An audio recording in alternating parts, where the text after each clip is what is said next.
या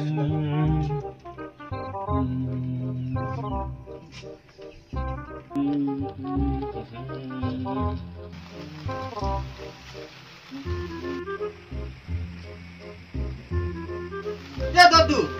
तँ त मेरो जुत्ता राख्छस् त यो तेरो हो र मलाई चुक्साको जस्तो लागेर त किनभने कोठा गनाइराख्छ नि त ओहो म त खानेकुरा पो गनाएको भनेको त जुत्ता पो गनाएको हो मलाई त खानेकुराको मात्रै बास्ना आउँछ भान्साघर त भुटेको लसुन जस्तै गनाउँछ हो नि हो अस्तिको राति त 12 बजी चौचौ बनाउँदै थियो चुक्साले मेरो त सपनाभित्र पचिसकेको सपनाभित्र पचाउनु भनेको चाहिँ के हो नि सपनामा तैँले मेरो प्लेट चोरिस होला त्यही भनेको हिजो फ्रिजमा राख्ने बिरयानी चाहिँ किन वासिङ मेसिनमा राखेको लुगा धुको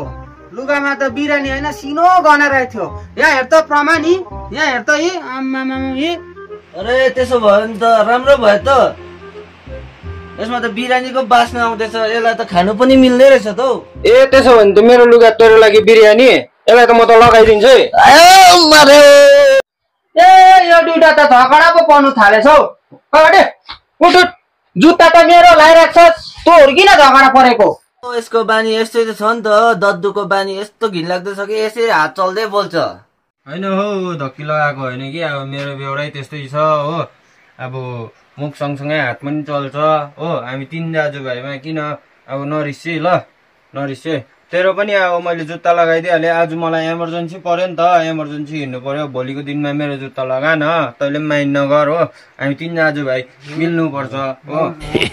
एमर्जेन्सी परेर जाँदैछु हो ल तिमीहरू बस्दै गर म चाहिँ जान्छु ल ल ल ल हतार छ अहिले ल ल ल गएको ल ल